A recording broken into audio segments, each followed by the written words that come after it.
how many thousands of mistakes this civilization may have, how much backward it may be, but just worshipping everything, whether it is a stone or a tree, the ability to worship everything.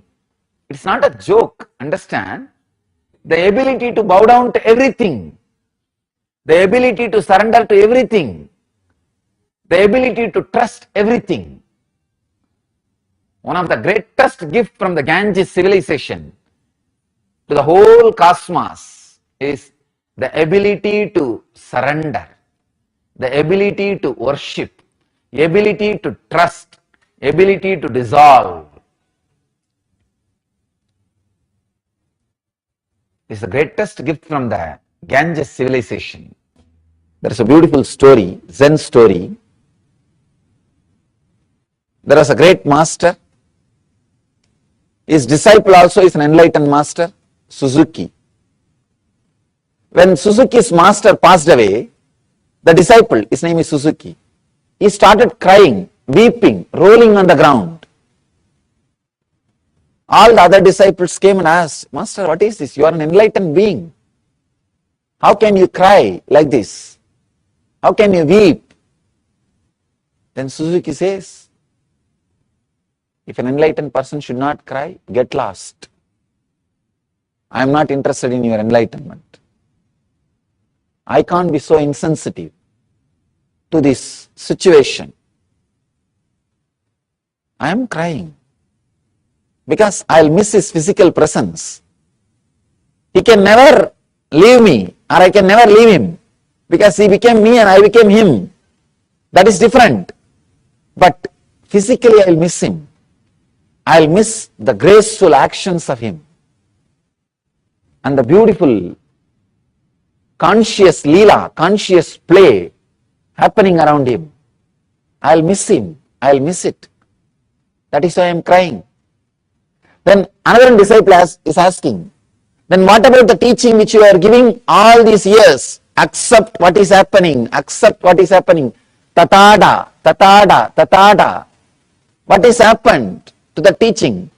Have you taught this to us without you experiencing? Please understand, very beautiful truth. Just understanding can give you a very strong click. The Suzuki's reply.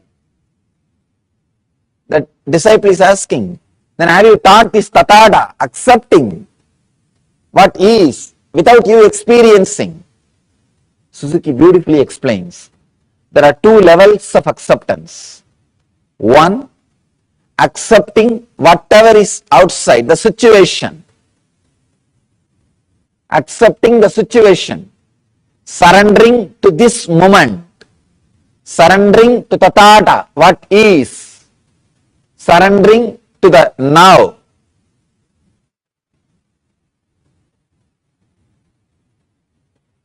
When surrendering to the now happens, that does not mean you will be insensitive. You will be insensitive. When you surrender to this moment, for example, this moment that when the master is dead, he is no more in the body. It is not that you will be insensitive. It can create a strong emotions in you, accepting that also. Acceptance in the internal level, in the inner level, the second level. See, usually what we do, we try to accept the situation in the outer world. Then immediately we have a scale. If I accept, I should be behaving like this in the inner world. You don't have acceptance in the inner world. You have a scale. If I accept this situation, I should be peaceful, collective, calm, restful. You have a scale about the inner world. You accepted the outer world, means you are very moral, conscience based, but not conscious based. There is a big difference between just accepting the outer world happening and accepting the outer and inner world happenings. Here, Suzuki is throwing a light, new light on tathata, acceptance. He says, Ishvara Pranidhanani. Let us surrender everything unto the God. It is one spiritual quality. He is not even bothered about God, he is bothered about the surrendering, that quality. He is not talking anywhere else about anything. He says, you can use God as a tool to surrender, that's all. As a tool to surrender. As an object to surrender. That's all. He takes the complete responsibility. So, take the complete responsibility. Even surrendering with responsibility. Understand? Surrendering with responsibility is enlightenment. Responsible surrender is enlightenment. I have seen people surrendering or claiming that they are surrendered. Oh God.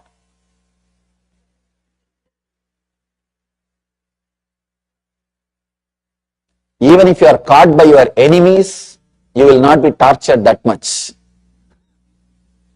By the pseudo-surrendering people. By this pseudo-surrendering people. They will claim that they are surrendered, and whatever right happens is their responsibility because of them. Whatever wrong happens, it is because of you. And they will not do anything more than saying word, I have surrendered, I have surrendered, I have surrendered. Many people come and tell me, Swamiji, what should I do further? I tell them, what do you mean? No, whatever you say, I will do. The moment I tell something, no, I have this difficulty, that problem, this problem. Then I tell them, then tell all the conditions first. Then I will tell you the solution. They say, no, whatever you do, I will do. Whatever you say, I will do. The moment I open my mouth, they will have 1001 condition, 1001 priorities, 1001 preferences, 1001 conditions. So, Patanjali says very beautifully, take the responsibility completely on your shoulder. A responsible person, even if he surrenders, it will be so graceful, so beautiful.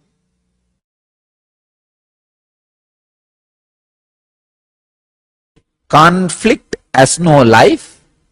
Anything which has life, don't have conflict. That's all. In you, whatever has conflict, body, mind, has no life. In you, whatever has life, has no conflict. Then, why are you feeling conflict-filled life? Especially when you come around the master, he will see that you fall into conflicts. Because he has to remind you, till you realize the conflict-free space, the conflicts are there in you. Understand? Whatever conflict the world creates in you, is to put you in more and more conflicts. Whatever conflict master creates in you, to lift you out of the conflict. I tell you, if you are blessed enough to be around master and he tries to create some conflict in you, that is the greatest blessing. Just stand by master. Just stand by master. I tell you, whatever can create conflict in you has no life, he will make you understand. He will make you understand.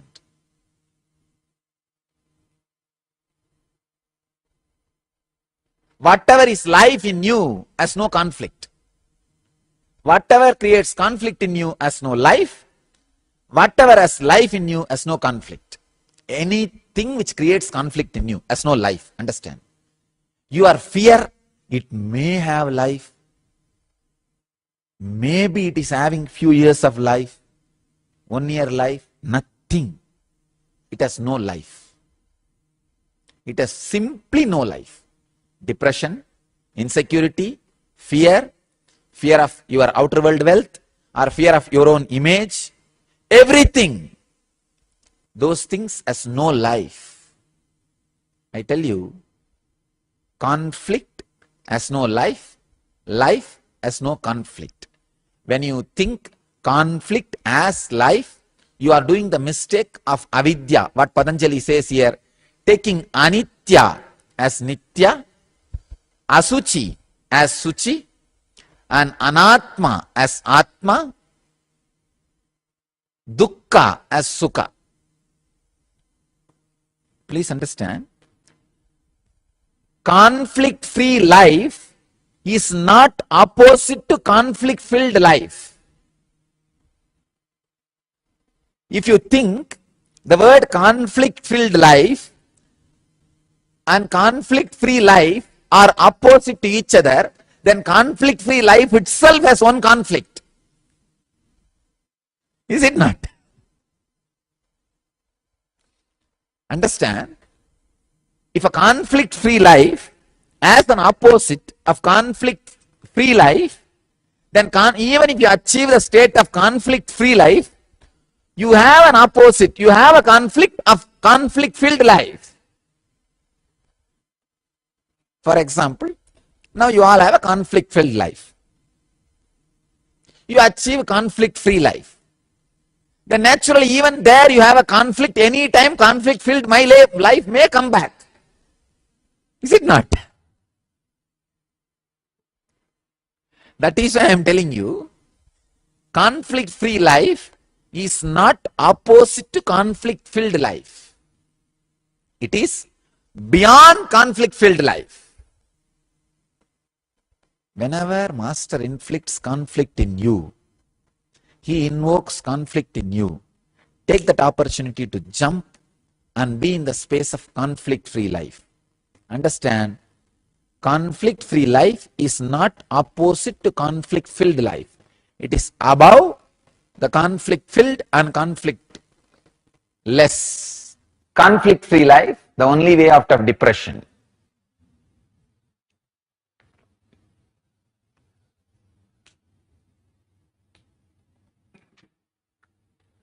Learn the art of prana pratishta. Learn the art of prana pratishta, giving life to what you want. Then you will just live in conflict-free life. Understand? It's a very simple truth. I think I would have explained this villager with whom I had a very strange experience.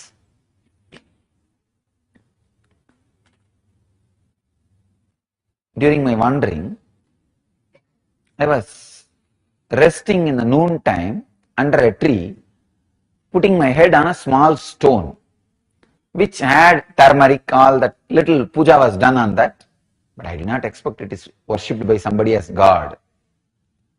I thought maybe in village every stone, every tree is worshipped. In India, that's why when British put the milestones, first it was all painted in yellow. Suddenly they saw in 1 week all milestones have a fully dressed, decked with flowers, and people have started worshipping and everything has become temple. So they have to change the color. Now British had really tough time stopping the villagers worshipping the milestones, and it is perfectly shaped like a Shivalinga.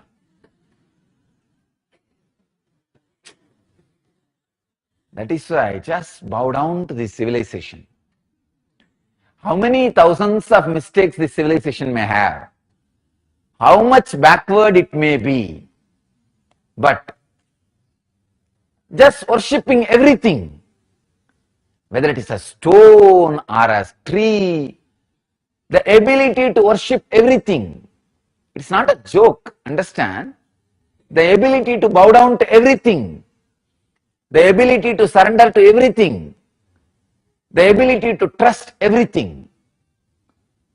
One of the greatest gifts from the Ganges civilization to the whole cosmos is the ability to surrender, the ability to worship, the ability to trust, ability to dissolve. It's the greatest gift from the Ganges civilization.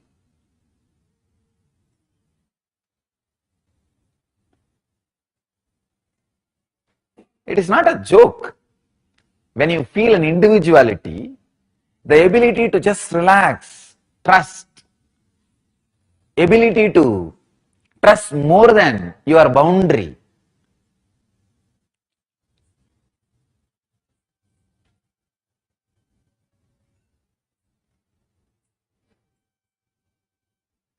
There are some many peculiar diseases only the ego-based civilizations suffer. One is osteoporosis. They don't trust their own bone structure. Many of the diseases the ego-based civilizations suffer does not even exist because this guy just knows how to bow down to anything.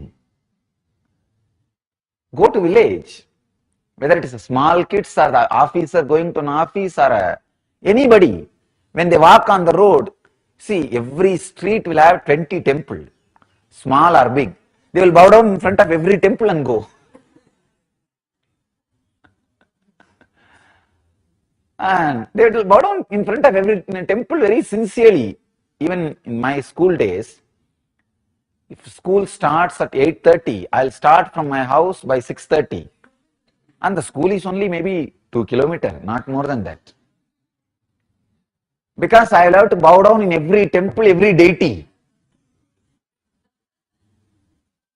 On the way, at least 25 temples are there. So I need 5 minutes in every temple. But I will always be late for the class, if at all I reach the class.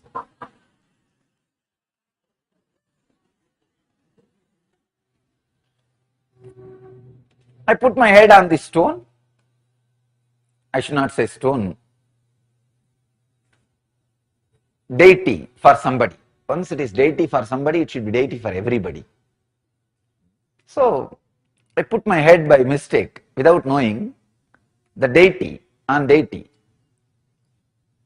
Usually when there is a turmeric powder smeared, snakes will not come there. That is why in the snake holes, before worshipping they will put the turmeric powder. Snakes won't come.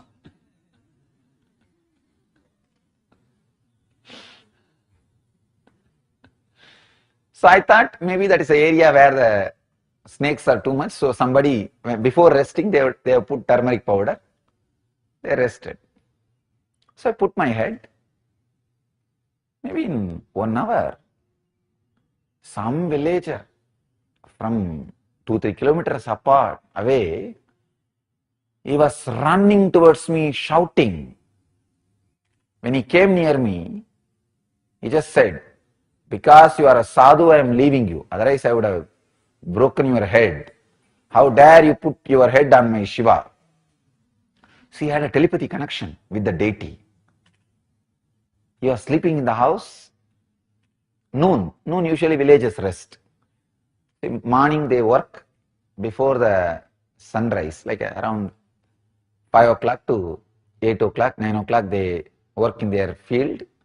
Then once it becomes very hot, especially Madhya Pradesh, too hot,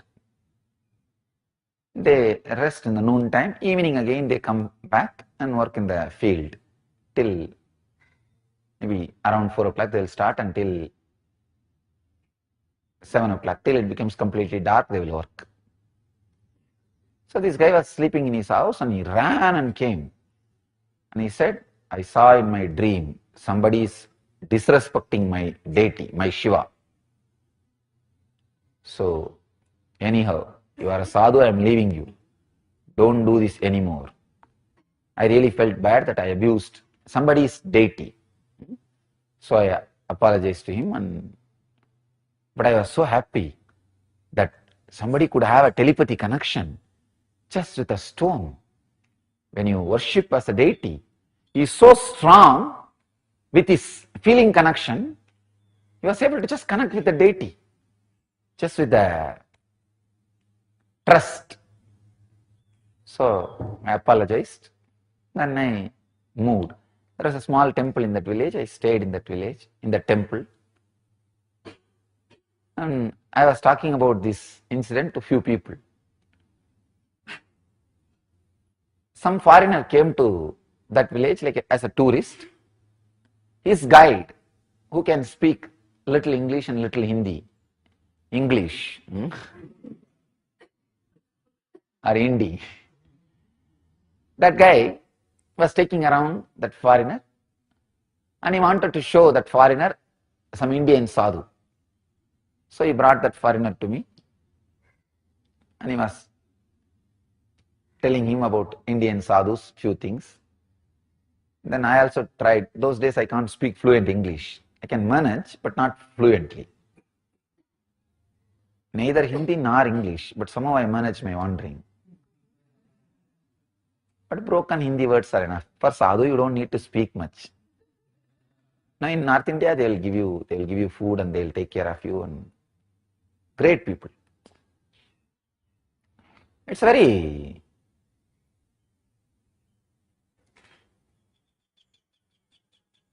beautiful civilization in the north. So much of respect and love for the sadhus and for the tradition.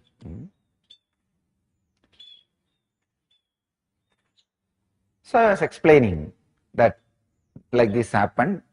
I put my head on the deity and that guy came running. He had a telepathy experience with the deity that he felt like he should protect it, that somebody is abusing it. Then he came running. I apologized. I told the whole story. This foreigner was really, he got the curiosity. Wow. He wants to meet that villager. So anyhow, this local guide said, I'll get that villager, don't worry, because I described how that villager looks. Then this guide took that Westerner to that villager. I also wanted to see the fun. I went there. I also went. And during the conversation, that Westerner, he asked that villager what happened and all that, and that villager described, like this, I had a vision that my Shiva is being abused by somebody. I ran and I saw this sadhu was putting his head on that Shiva and I drove him out. He described all the story, and then that foreigner asked, that Westerner asked, how did you feel this? How can this happen? He said, no, I feel it is Shiva for me, and so through this deity, Shiva responds to me. That foreigner, I don't know whether he wants to test that villager or really offered. He said, if I give money, will you give this? I'll give you $5,000. Means now 2.5 lakh. I don't know at that time what value. At least few lakh. Few lakh is not a small money. The villager, maybe his whole property will be only that much worthy. Whatever property he has, his house or little land, whatever he has, the whole thing will be only that $5,000 worth. And I thought really that villager is going to jump on that foreigner and finish him off. Shout at him or abuse him or drive him out, saying, how dare you bargain, give money, fix a price for my God, for my Shiva. I thought there is going to be big ruckus, chaos, big scene. I was just keeping quiet. I was really surprised. That villager very simply said, please take it. He gave it away. He said, please take it. Give the money and take the deity. And that Westerner really wanted to carry that as a souvenir. So he gave the money and took it. I think he gave in Indian rupee and took it. That guide, he also made little commission in the fixing the bargain. Everything was done. I was really shocked. Then after that, Westerner went away. I caught hold of the guide and caught that farmer, that villager, and asked, how dare you sell your God? He was very cool. And I tell you honestly, he had a telepathy experience with the deity. It was not lie. It's a truth. He was very cool. And he told me very cool way, Swamiji, I did not sell my God. I just sold a stone which I thought as worshipped as God. I'll put another stone. And not only that, with this money, I'll build a temple for that stone.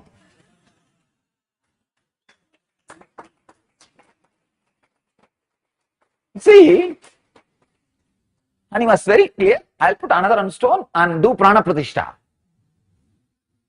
And that will become God. Now I did two things. One, satisfied a Westerner and inspiring him in the tradition. You see, he will carry this. It will be a God for him. So in a way, I am responsible for spreading Vedic tradition to one person. True.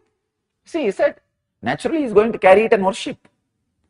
And I know the science of doing prana pratishtha. I'll put another on stone and worship it as a God.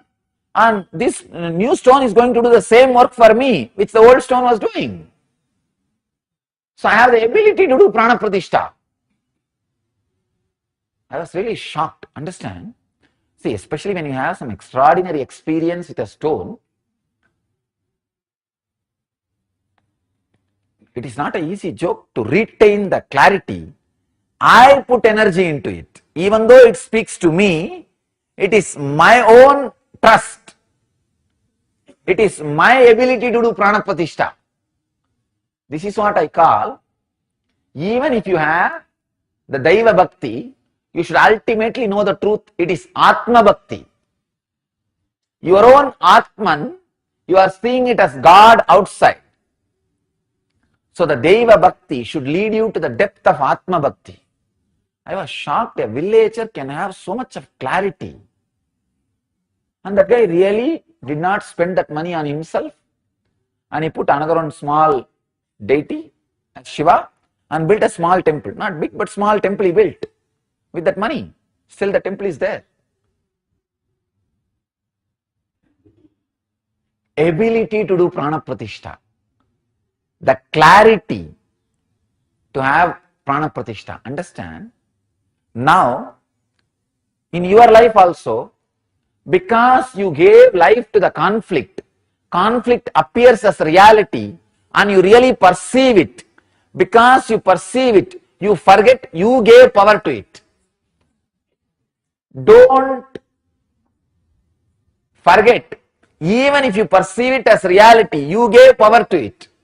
That villager, even if he is able to experience that stone as a God, he did not forget the truth, he gave power to it. He did prana pratishtha to it.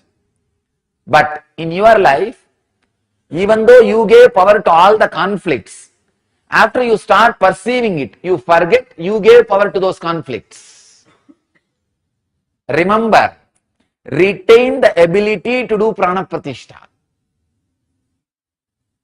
When you gave power, when you perceive conflict, take the power back. Put the power on life. It is you who is going to decide whether to give power to conflict or life. Again, life has no conflict, conflict has no life. Life has no conflict, conflict has no life. This is the truth. So, yesterday I received a question from one early participant. Swamiji, sometimes the conflicts are so real. If I go on feeling it is not true, is it not like cheating myself? Where is the line? Understand, he was asking, where is the line for the optimism? Be extreme optimistic. Be extreme optimistic. There is no such thing as borderline for optimism. I tell you, give power to life continuously. Don't even a moment slag and give power to conflict. Optimism means giving power to life, doing prana pratishtha to life. So there is no extreme in optimism. Learn how that villager, he was able to put God in a stone. Immediately next moment he was able to put another on stone and put God in it. Same way, have the ability to move life. If you have given life to conflict, if it is hurting you, just move it to the life. That's all. Nothing else.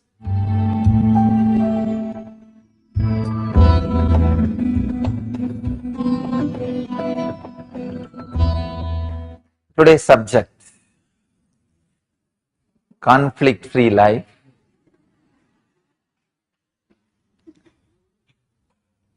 We have right decision making.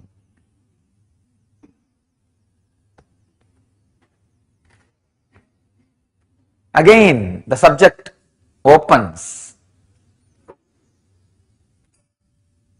some of the deep important truths on decision making. What is right decision making?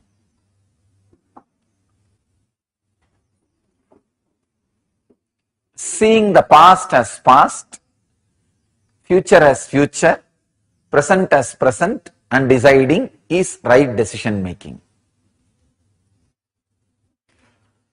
Right decision making means seeing the past as past, future as future, present as present, without infusing the past into future or future into past. Many times, what you want in the future, you start dreaming, you had it in the past. We go on dreaming, we had a golden childhood. Every individual again and again and again goes on dreaming. If he is in the old age, he feels his middle age was great, golden. If he is in the middle age, he feels his youth was great and golden. If he is young now, he thinks his childhood was golden and great. Understand, this is one of the biggest illusion we have. Not only you project your past into future, you project your future into past. Understand, there was never any golden childhood. If the childhood was golden, out of that, whatever comes out, you see, out of your childhood, youth came. Out of your youth, middle age came. Out of your middle age, old age came. So if your childhood was golden, then youth would have been golden or diamond. If your youth was golden, then your middle age should have been diamond or platinum at least. If your middle age was golden, then at least your old age should be platinum. Understand, not only we project our our past into future, we go on imagining our past was what we want in the future. We miss this important truth. We projecting our future into the past. We always feel, ask anybody, they'll say, oh, my childhood was great, golden childhood. No, you had all fears, all insecurity, all greed, all troubles. Actually, it all started there only. It all originated there only. So, right decision making means seeing the past as it happened, seeing the future as it is without projecting your past into the future, and deciding in the present. One important thing, many times you don't decide in the present. You just execute what you decided in the past. You don't wake up for the great changes happened, the different situations. We forget that you need to be in the present to make decisions. Do not be a worker executing your past decisions. Be a leader deciding every moment. All your suffering is because you are not deciding. You are a slave executing the decisions made in your past, sometime by mistake. Sometime you make some decision by mistake. You sit and think pros and cons, make one decision, over. After that, you forget that you have a component in you which has capacity to decide, and go on executing that past decision. By that time, you are executing 50%, the whole situation is different. But you are not sensitive for the present. You are just executing. So, the right decision making means these two things: not projecting what you want in the future as you had it in the past. This is one of the biggest illusion we all have.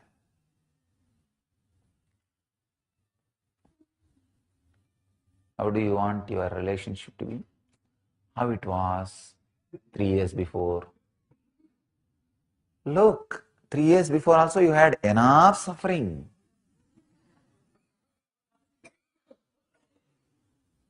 Unfortunately, you forget. Because you forgot does not mean it was not there. So, seeing the past as past, seeing the future as future, making decisions from the present is what I call right decision making. I'll expand a little more on this truths of time, Kala, so that you will be able to understand this truth of right decision making.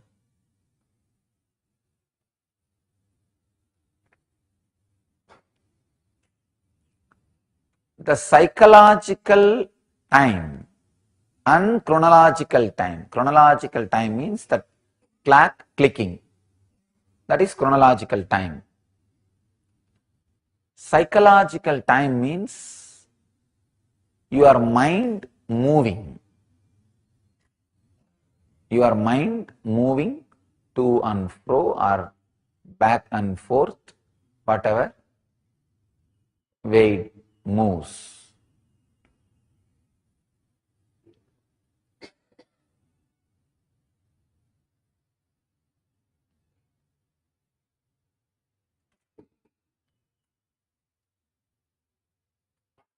Gap between one thought and the other thought is 1 unit of time in psychological field. In the field of inner space, psychology, the gap between one thought and the other thought is 1 unit of time, kshana. In the physical field, all of you know, there is so many definitions of 1 second, 1 unit of time. There are so many definitions. The physical field that you all know, I don't need to define.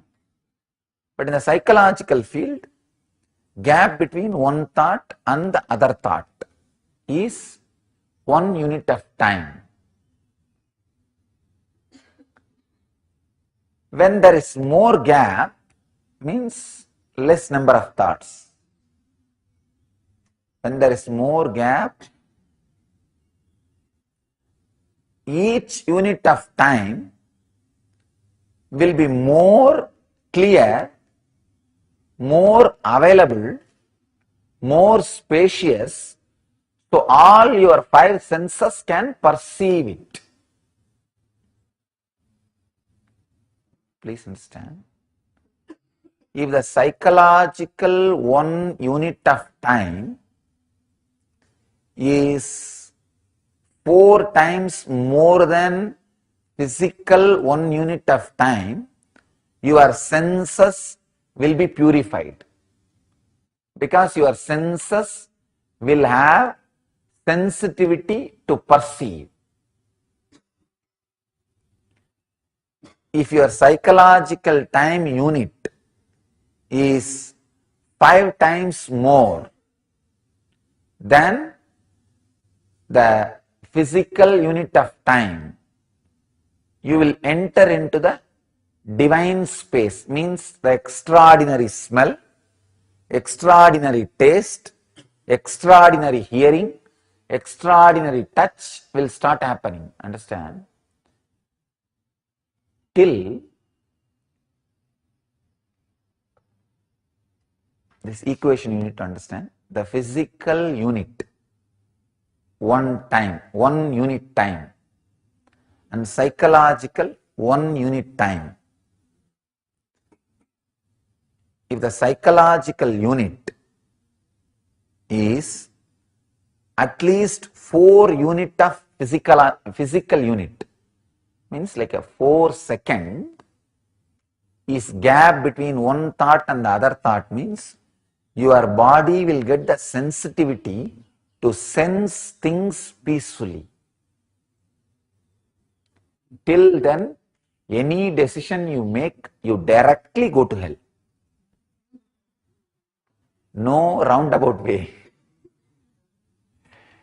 Please understand, basic need of a human being is 4 unit of physical time as 1 unit of psychological time. This is the basic need of a human being. Only then you are a human being.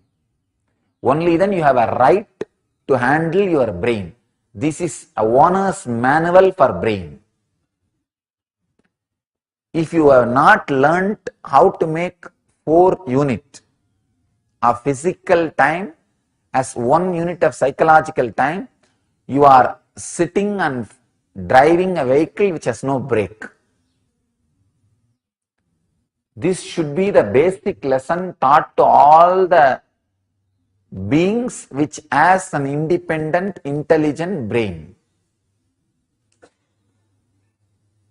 When a child is able to think independently, the first lesson you need to learn is how to make 4 unit of physical time into 1 unit of his psychological time. Then simply he knows how to run his life. How to run his life.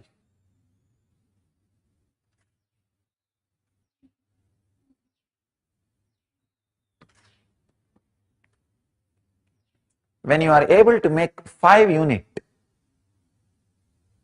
of physical time, physical unit into 1 psychological unit time, means 5-second gap between one thought and the other thought. Then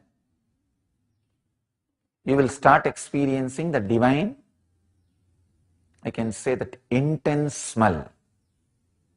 What you go through in the energy darshan, the intense sound, the intense touch, the intense taste in the tongue, all this starts happening. Another important truth is, if your psychological unit is less than physical unit, 1 second,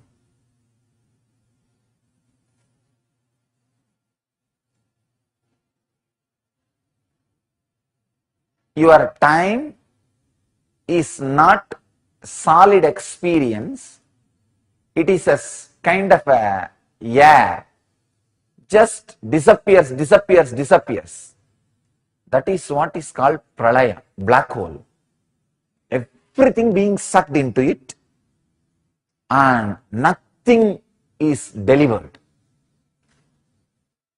That is what is black hole. Please understand. If your psychological time is less than 1 second, the gap between one thought and the other thought is less than 1 second, that thought acts as a black hole in you. That is what is death in you continuously. Continuously it sucks everything for no reason, destroys everything for no reason. The aging gets quickened. Any decision you make, you directly go to hell. And when more unit of physical time becomes psychological unit, your future becomes very solid, which you can perceive, use. I can say,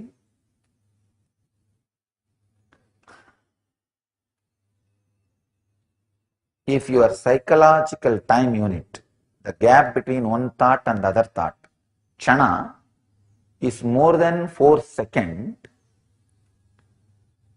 the future, which is a solid material, will be given to you, out of which you can make as you want. It's like a wax handed over to you. You have freedom to do what you want with it. That is the material out of which your dream and waking state is made. Now, whatever you perceive, the persons who are sitting next to you, the person who is sitting opposite to you, the place in which you are sitting, or in imagination, the places you are able to remember, all that are made out of wax, which is called time.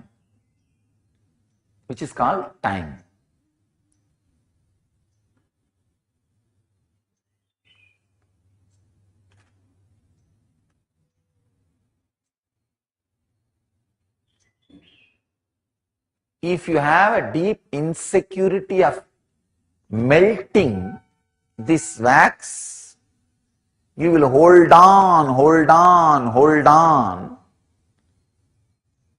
even if this wax is torturing you, even if the structure you created is binding you. But if you do not have the fear to melt this wax building you created, wax world you created out of you, you are called Kala Bhairava. Bhairava means Bhayat Ramyate iti Bhairavaha. Who can flirt with fear is Bhairava. Understand? That's the exact translation. You can just flirt with fear. Means if the fear happens, come on, sit, let's have a little fun. You can very comfortably, very beautifully spend time with fear. Bhairava, who can just have the Ramya, very romantic space with Bhaya.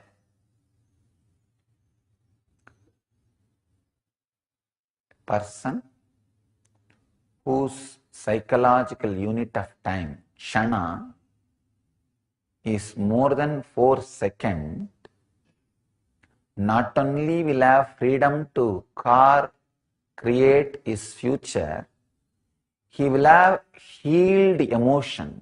Means he will just have a deep, complete centering on emotion. He can play it as he wants. He can put it on something or somebody and take it out immediately within a second.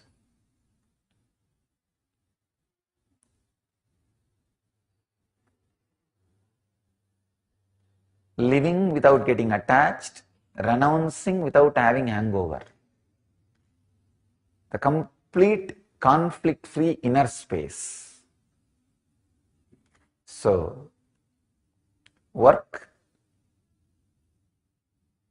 on seeing your past as past, future as future, present as present.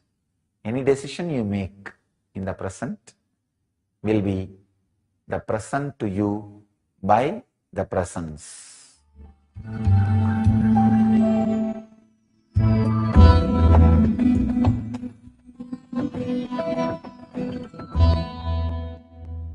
Today's truth: live conflict free and stay young forever.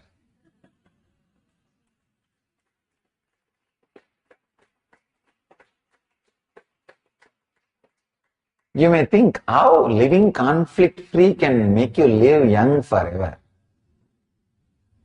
Understand the concept of time in the Vedic tradition.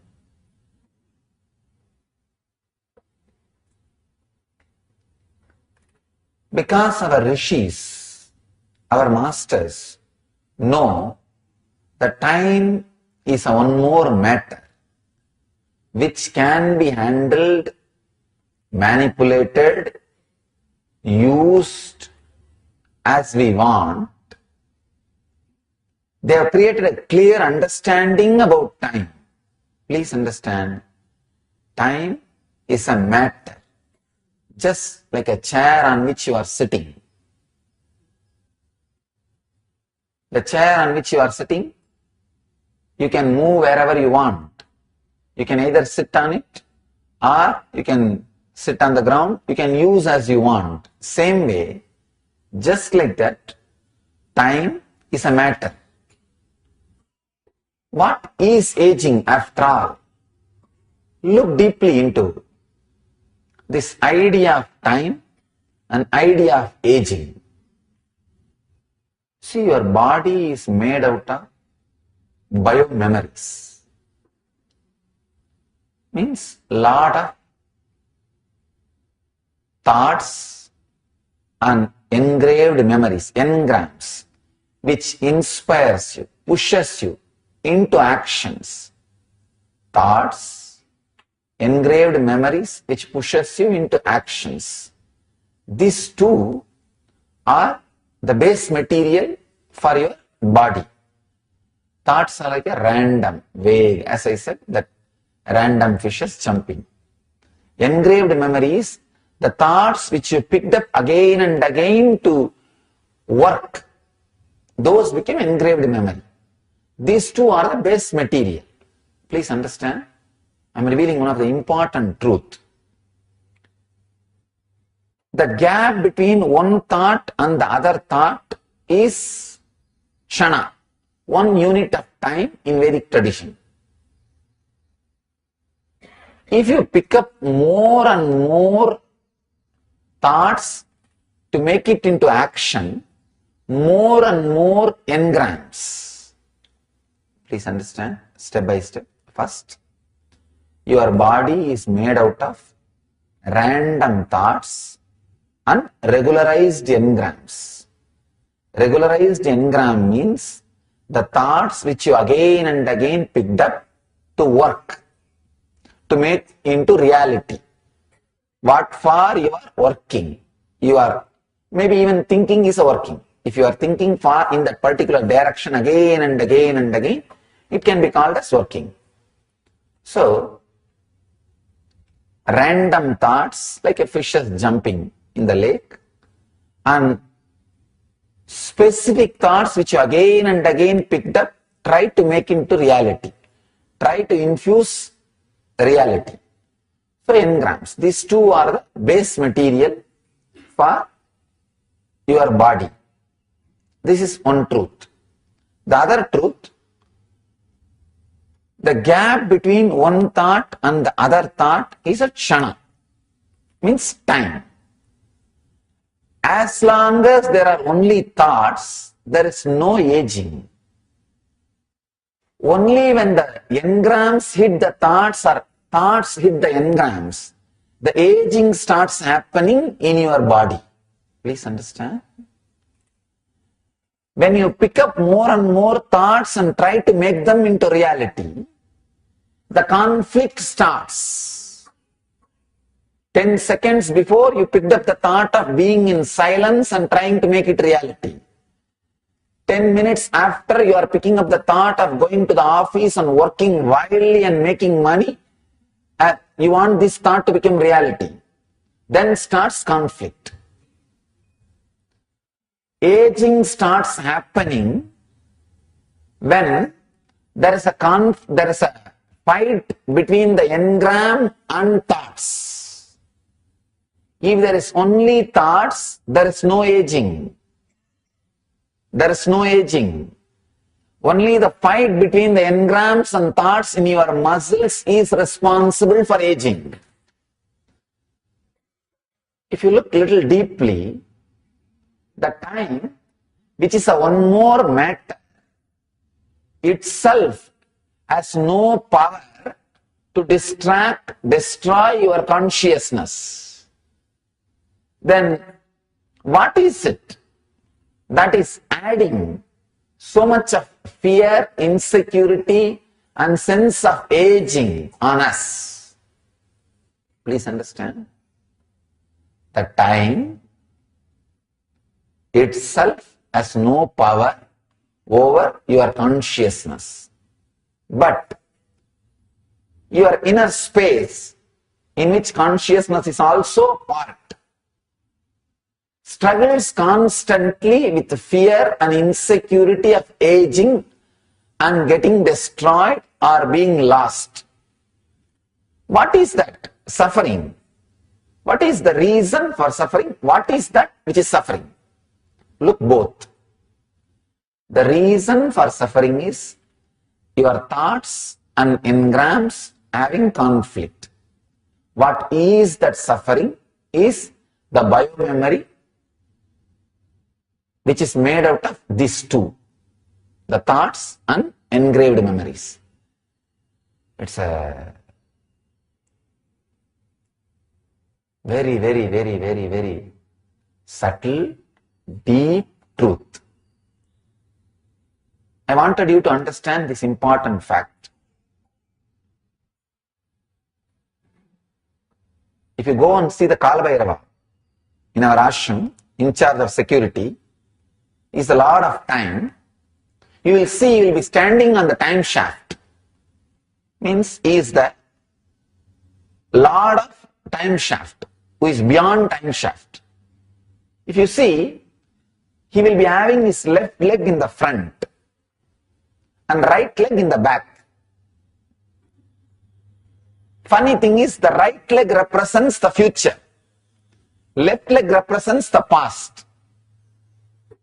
So he says, past comes before the future. Please understand. Now what I am going to utter is past. Please understand. What I am going to utter is past. What I am going to say is past. What I am going to do in next 1 hour is past. I am not saying what I did is past. What I am going to do is past. Think what? What is happening here? Anything which is going to happen, as you understand, is the conflict between the thought and engrams. I don't know whether you are able to catch.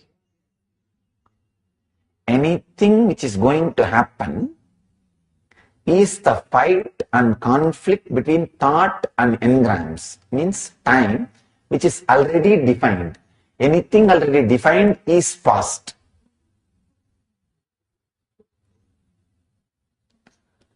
So the layer of your thought and engram which is projected further, even if it has not yet happened, it is past. It is past. You understand? It is standing. It is standing, but it is past because already it is projected. And the moments you spent in the past without the fight between thought and engrams is future, even though it is already lived.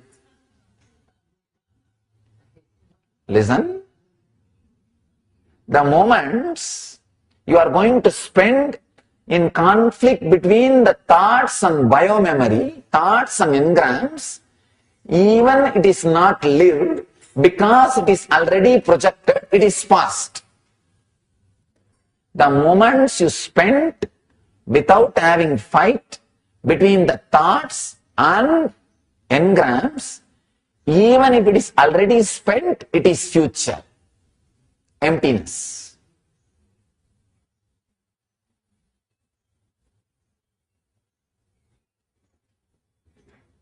the aging process is quickened if more and more thoughts hit engrams, or if more and more efforts are made to make thoughts into engrams. Now, stopping the conversion process of thoughts into engrams is unclutching. The process of converting thoughts into engrams is an automatic process when you are clutched. Stopping that conversion is unclutching. That is what I call conflict-free life. Either just go on fulfilling engrams, then they will become thoughts, they will get diluted and become thoughts. Or go on having thoughts, don't create engrams. Just sitting and something is going on like a breeze. It's like a dreams passing by. Both will not let aging happen in you. When thoughts are getting converted into engrams, that is where the conflict starts happening, the aging starts happening, your muscles get tired, the aging process is working on you, time is creating its impact on you.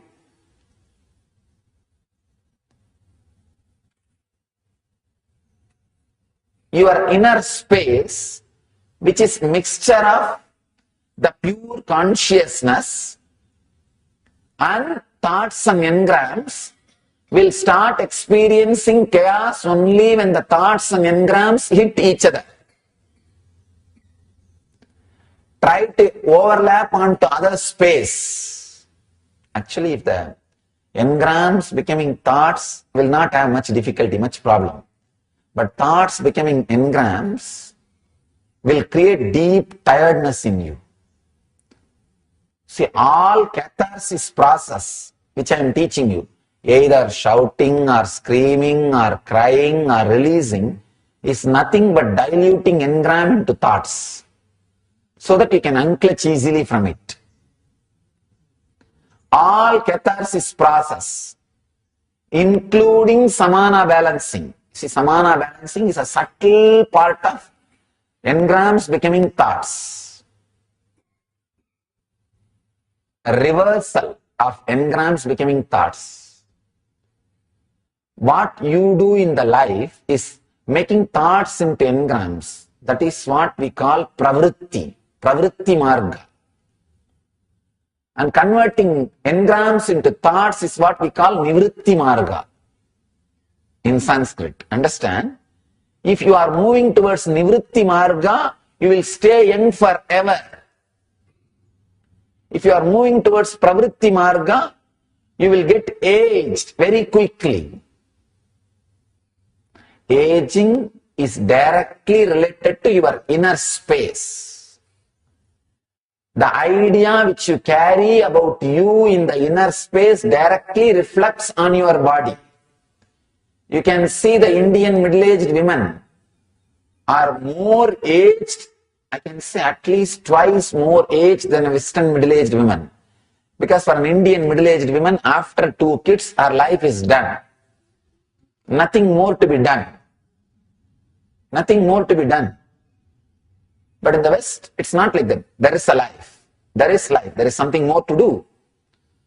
So your inner space, what it feels about you, is going to reflect directly on the physical aging. One devotee asked me in US when my father died. My father died by the age of 50. And he asked very innocently, will your mother not remarry? She can't imagine my mother is going to live without getting one more marriage. In India, you can't imagine after 40, a woman getting remarried. See the complete contra. She cannot imagine my mother is going to live without getting remarried. In India, you cannot imagine. Forget about planning or failing and all that. Even a thought will not cross in the mind of one more marriage. Because if you have 2 kids, your life is over. That is why quick aging means done, what next? But when there is, in the West, the idea is different. There is so much to be done. Means, understand. It may feel like so much to be done idea and converting thought into engrams are conflicting. Please understand, so much to be done means you are expecting the moments happened in your past which are future. As I said, there are moments happened in your past where there is no conflict between the thought and engram. That's what I call the space of excitement, happiness. When you wait for that, which is up, even though it has happened in the future, which is past, you are waiting for that past in the future. So there is a constant excitement, the aging does not happen. Today's subject is practicing conflict-free life.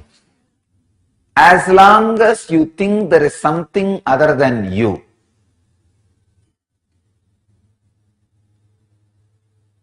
conflict has no life, life has no conflict.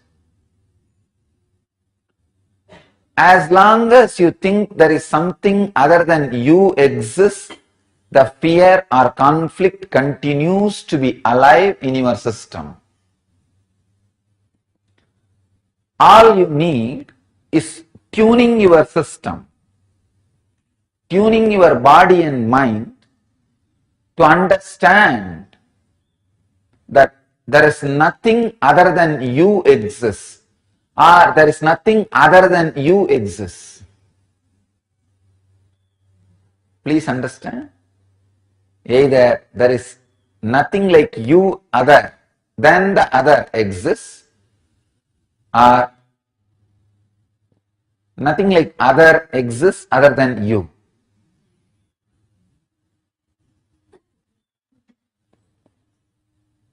Very powerful process in Hatha Yoga called Achapa Japa, means chanting beyond chanting.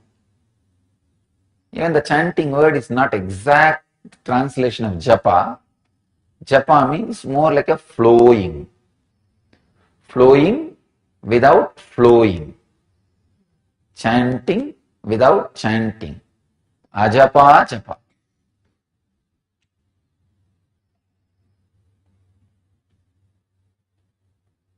Constantly, knowingly or unknowingly, consciously or unconsciously, your being goes on chanting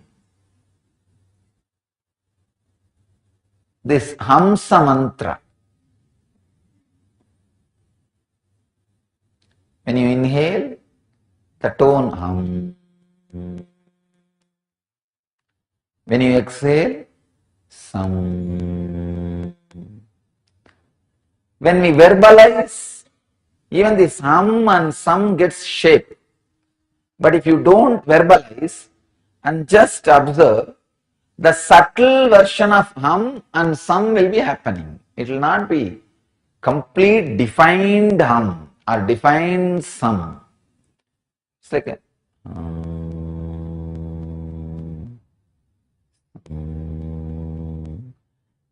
see, physically when you see, you have a defined body. When you close your eyes and try to visualize you will have an undefined version of you. It will not be a defined version. An undefined kind of a line drawing, caricature, cartoon, line sketch. Same way, when you sit and listen to this ajapa japa, flowing of non-flowing or beyond flowing, chanting of beyond chanting, if you observe, that happening, you will see the line drawing or caricatured version, cartoon version of this Hamsa mantra will be happening. Please do not add that hum or some sound with will. No.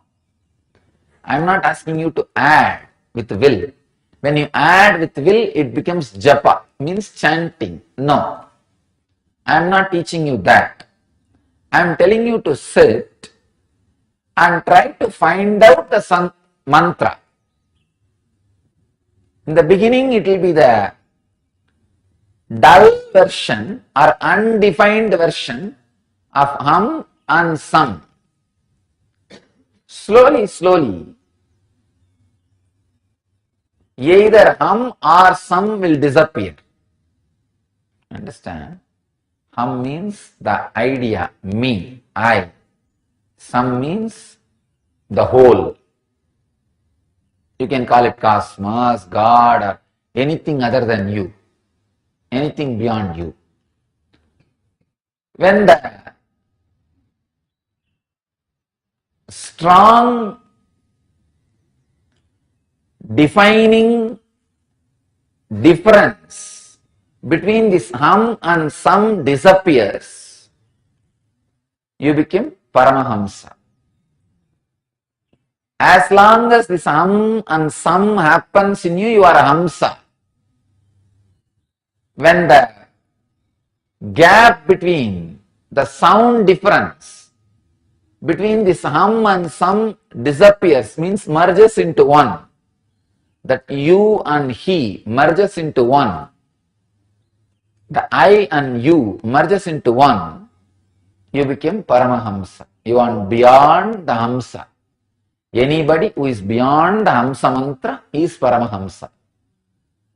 Constantly the Hamsa mantra is happening in you. First thing you need to do is become aware of it. Second thing, constantly try to be with it. Third, automatically the gap between the two will disappear. You are Paramahamsa. Understand?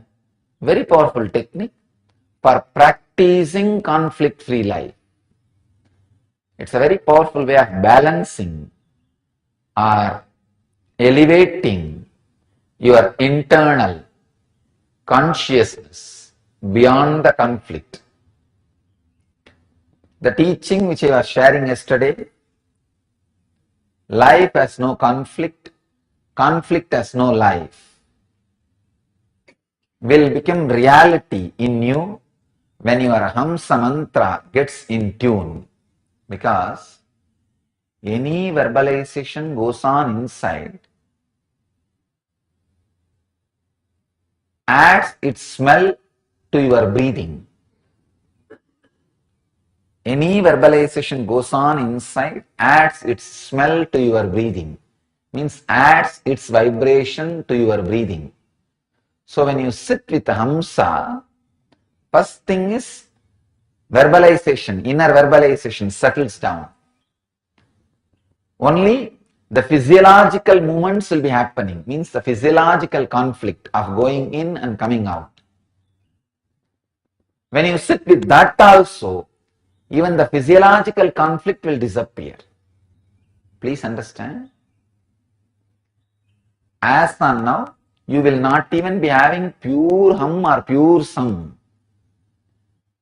Along with that hum sound, all the garbage which is going on the head will be going. Along with the sum, all the garbage, chaos happening in the mind will be happening. So when I ask you to sit with Hamsa mantra, the psychological mutation will happen. When you are having only the hum and sum, the psychological mutation will happen. Second step, when you continue to be with just hum and sum, the purified hum and sum will start getting settled with itself. So the difference between the hum and sum will start melting down. That is what I call physiological mutation.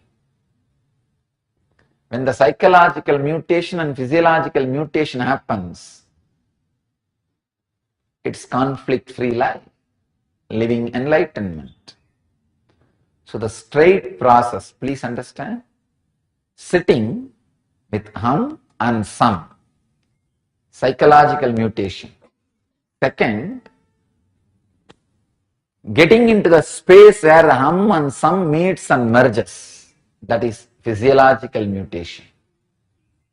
When you work on this process, you will understand how directly it leads to conflict-free life.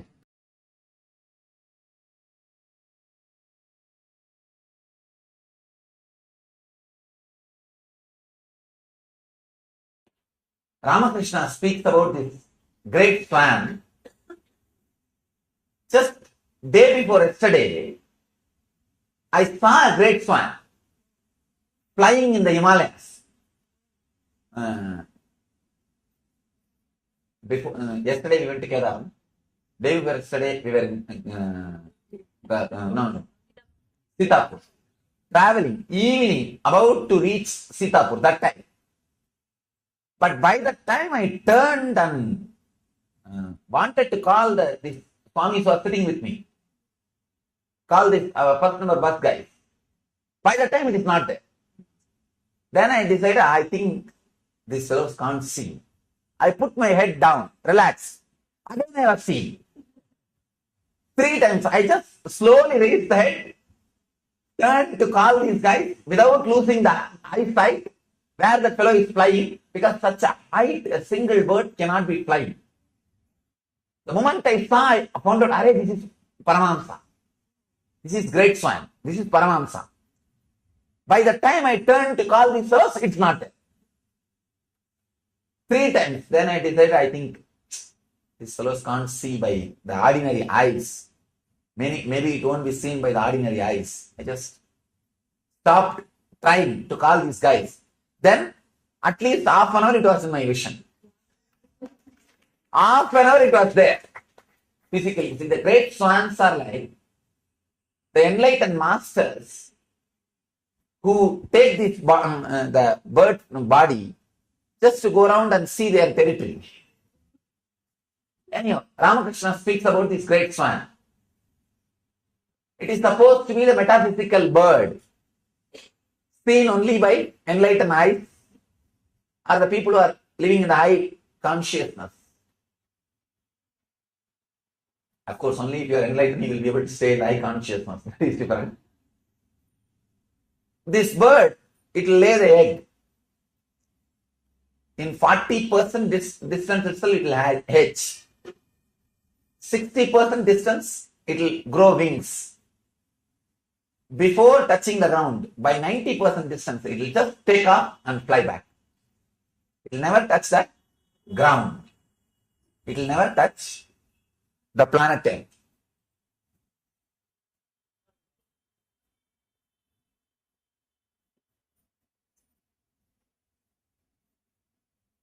When the reflection of the swan falls on lakes or the ocean or river, when the reflection falls on the lake, all the fishes in the lake start jumping. Oh, some new fishes come.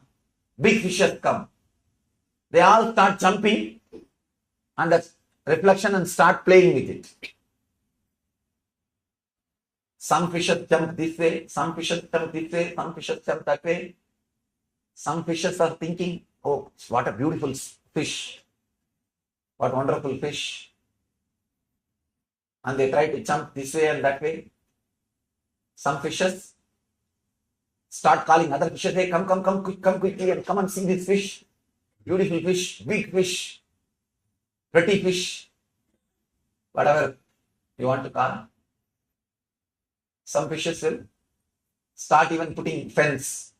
Hey, only we can go near this fish quickly. You guys have to come. Yes. And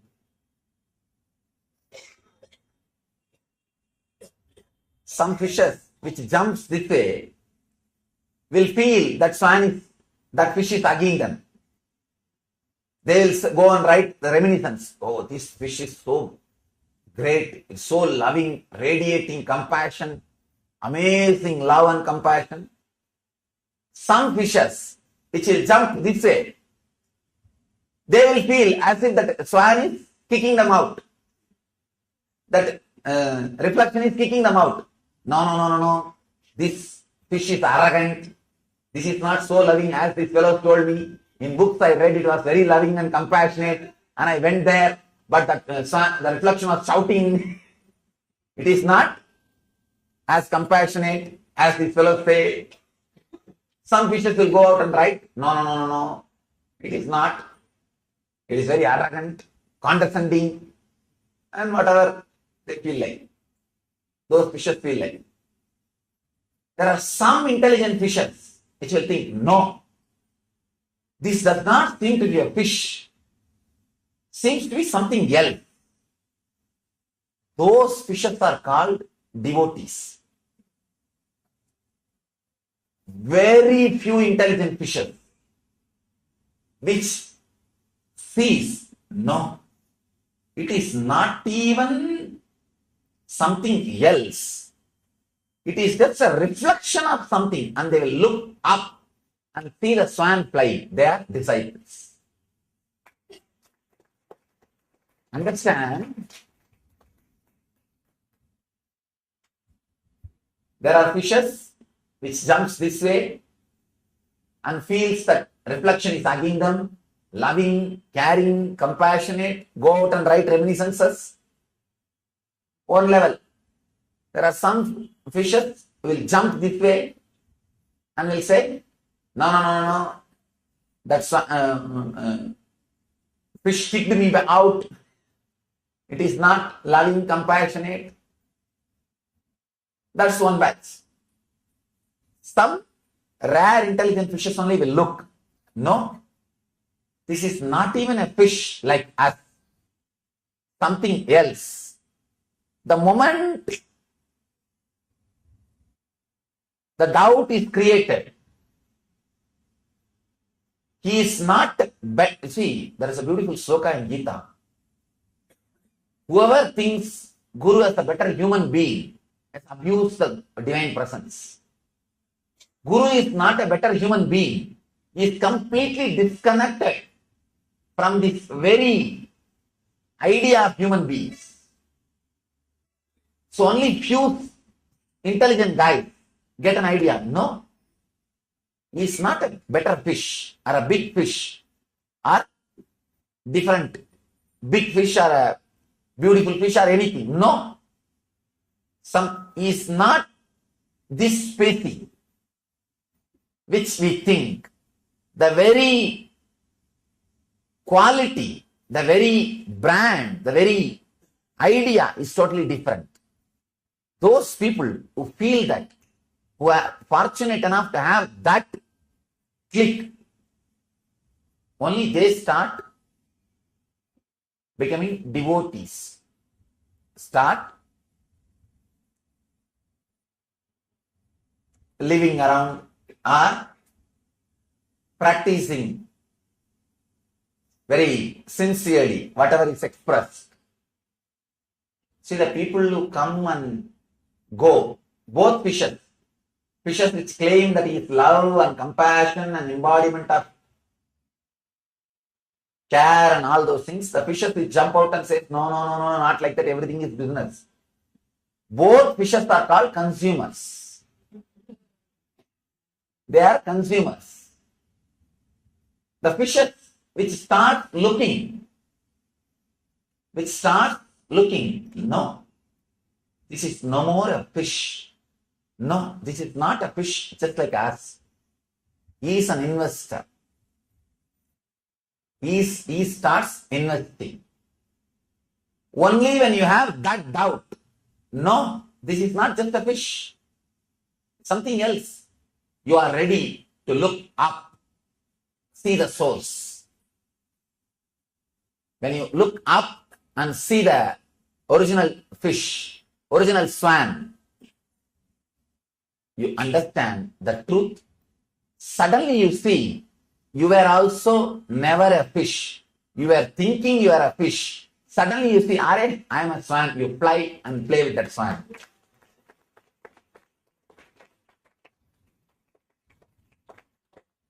Till you see that swan flying, you do not realize you are a swan. By some reason, you fell into the water and you forgot you can fly, and you are just tumbling this way, that way, struggling to survive, thinking you are a fish. It's the truth.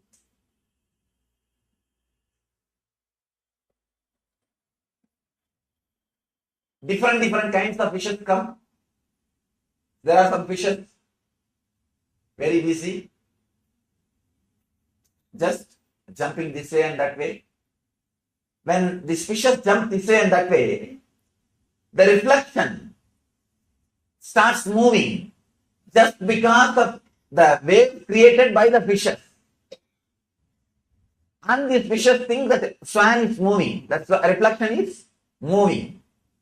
Understand one important thing.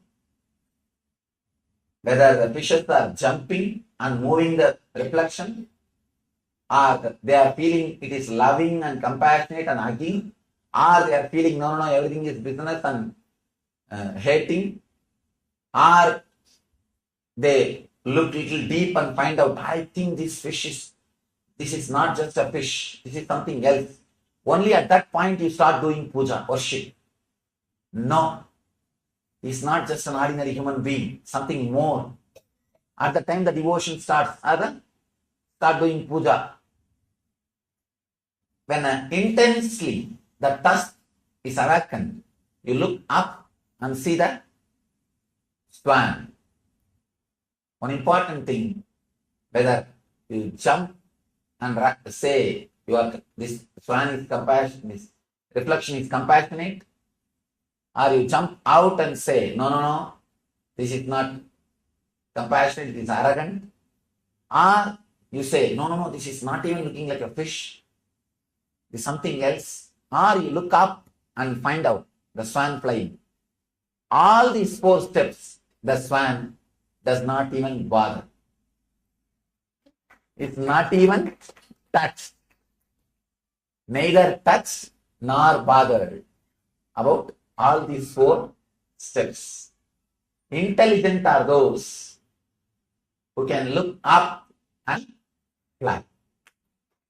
Its reflection falls on the lake for only one purpose. Just expecting maybe the few fishes will look up, that's all. Maybe the few fishes will look up, nothing else. Understand? The first level, when you jump and say, oh, he is compassionate, you are a fish and the reflection also fish. Or you jump out and say, no, it is not as we think, not compassionate, just foolishness, just arrogant, selling himself, marketing, something. Again, you are a fish and this is just one more fish. Third level, you look and see, no, this is not some fish. Then you are also not fish and that is also not fish. That is reflection. You are also reflection of the reflection. That is why you are able to feel it is something else. Then the 4th level, when you look up, he is also swan, you are also swan. Along with your transformation, you will see the higher experiences of him. Along with higher experiences of him, your transformation will happen. Both are closely connected. When you see the divinity in the idol, that's the first level. When you see the divinity in the living human being, the human body, Guru Bhakti. Guru Bhakti suddenly leads to Atma Bhakti. Guru Bhakti leads to Atma Bhakti. He just turns the same devotion and says, what is inside this system is inside that system. Tattvamasi. Puts you up and the true experience starts happening. The reflection of the swan is happening everywhere, just expecting some fishes will look up. And wherever the reflection falls, automatically the ashrams and communities or temples just stand up. They'll just stand up. You don't have to do anything. If the reflection falls on Malaysia, all the Malaysian fishes will gather. Temple will be built. If it falls on Los Angeles, all the Los Angeles fishes will gather and temple will be built. And if the reflection falls on Bangalore, all the Bangalore fishes will gather, the temple will be built. The reflection falls on some other country, all the fishes will gather and naturally the temple will be built. Understand? I always tell people, especially the temple who are our organizers, I always tell them, these rituals, rites, temple, everything is for service, public. You fellows understand, do not forget to see the swan. Because some fishes are so busy collecting pebbles to add the height of the temple, they forget to look up and see the swan. Early morning, swan is not there. Empty water. They are stuck with the memorial they built. The swan has disappeared. Understand, before the swan disappears, do not forget to look up and see the swan.